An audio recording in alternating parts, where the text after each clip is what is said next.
Сәлеметсіңдер ме балалар? Бүгін наурыз айының 20-сы. Мемлекеттік тілде іс қағаздарын жүргізу пәнінен 14-ші сабақ. Сабақтың тақырыбы мінездемелер мен өмірбаяндар. Сабақтың мақсаты студенттерге мінездемелер мен өмірбаян туралы мағлұмат беріп, олардың жазылу үлгісін үйрету, іс құжаттарын тиянақты жүргізе білуге дағдыларын қалыптастыру. Мемлекеттік тіліміздің қадірін ұғындырып, туған жерді, туған елді, туған тілді қадірлей білуге тәрбиелеу.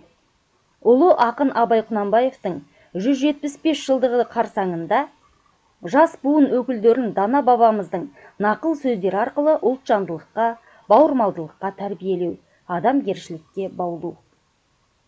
Мемлекеттік тілді жетік меңгертіп, құжаттарды тиянақты, сауатты жүргізе білу қабілеттерін дамыту. Сабақтың міндеттері, яғни сабақ барысындағы оқытушы мен студенттердің міндеті.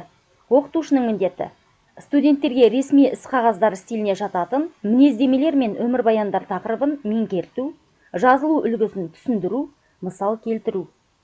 Студенттердің міндеті берілген мәліметтерді дәптерге конспектілеп жазу, ақпаратты меңгеру, үлгісін қарап шығу, тапсырманы орындау.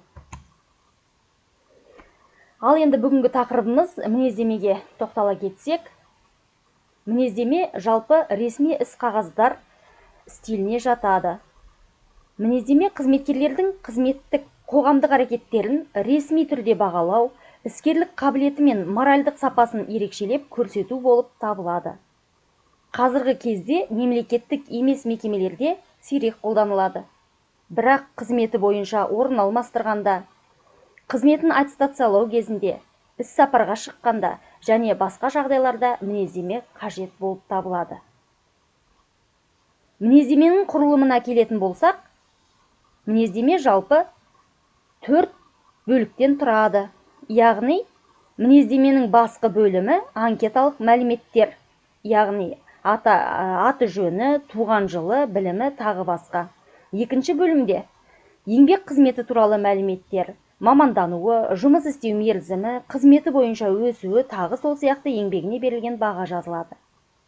Үшінші бөлімінде қоғамдық белсенділігі, тұрмыстағы тәртібі, әріптестермен қарым-қатынасына баға берілсе, қорытынды бөлімде тұжырымдама және мінездеменің берілу мақсаты жазылады екен.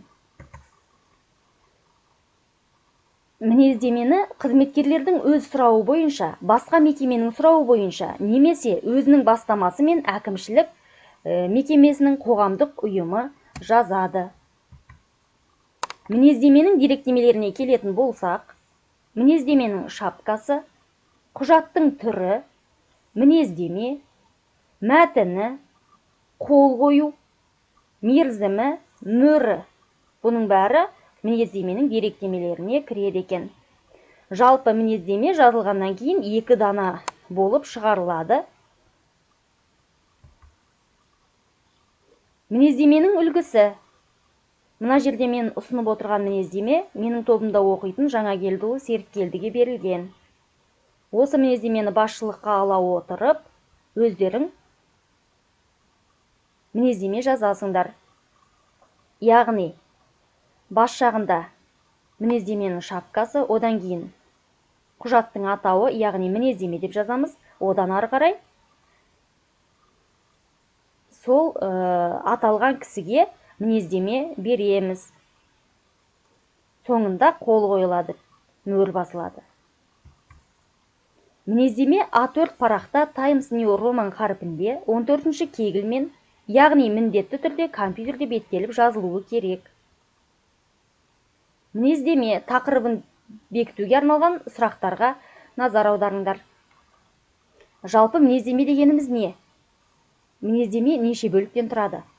Мінездеменің негізгі деректемелері қандай? Өз тобыңда оқитын бір студентке қысқаша мінездеме бер. Енді, әрқайсыларың осы берілген 4 сұраққа өздіктерінше жауап беріп, жауап беру барыстарыңда видеоға түсіріп, оны маған WhatsApp арқылы жолдауға болады. Мен оны бағалап электронды журналға қойып отырамын. Мінездеме бойынша барлығы түсінікті болса, келесі тақырыбымыз өмірбаян. Өмірбаян да ресми іс қағаздар стиліне жатады. Өмірбаян авторы өзінің өміріне қатысты мәліметтерді хронологиялық тәртіппен құрастырып жазатын құжат. Өмірбаянның типтік үлгісі болмайды, алайда мақсатына байланысты қысқа немесе толық нұсқада болуы мүмкін.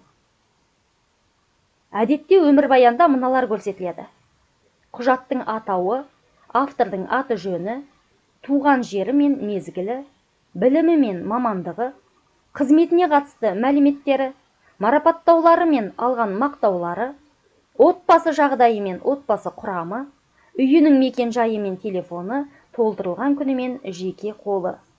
Өмірбаянды тұлға өз қолымен бір дана етіп жазады. Оған, яғни өмірбаянға өз өмірінің негізгі сатыларын уақытылы бір ізгілікпен еш өзгертусіз толтыру шарт. Өмірбаянның деректемелері, яғни құжаттың атауы, ол өмірбаян болады, мәтіні, күні және қол қойылады екен. Өмірбаян мәтінінде келесі сұрақтар қамтылуы міндетті: аты жөні, фамилиясы, әкесінің аты, туылған жылы, білімі, яғни қайда, қашан, қандай оқу орнында білім алған туралы мәлімет, қай уақытта еңбек қызметі басталды, бір жұмыстан екінші жұмысқа ауысуының себептері, әскери атағы, егер бар болса әрине, жанұя жағдайы, алғыстары, үйінің мекен жайы. Енді өмірбаян тақырыбын бекітілуге арналған сұрақтар. Бұны да өздерің жауап бере отырып, видеоға түсіріп, маған WhatsApp арқылы жолдайсыңдар. Мен сол арқылы бағалап, электронды журналға баға қоямын. Жалпы өмірбаян тақырыбын бекітуге 5 сұрақ қойылды. Осы 5 сұраққа жауап берулерің қажет. Өмірбаян қандай құжат болып табылады? Құжатты кім әзірлейді? Өмірбаян құжаты қалай толтырылады? Өмірбаян деректемелеріне нелер жатқызылады? Өмірбаян құжаты неше дана етіп әзірленеді? Үйге тапсырма. Видеода көрсетілген мінездеме мен өмірбаянға қатысты барлық мәліметтерді дәптерге жазу. Берілген сұрақтарға жауап беру. Мінездеме жазу. Көрсетілген үлгі бойынша жазасыңдар, бірақ та көшіріп алуға болмайды. Өмірбаян жазу. Көрсетілген деректемелерді қолдана отырып, берілген сұрақтарға жауап бере отырып, жазылуы міндетті. Назарларыңа рахмет. Сау болыңдар.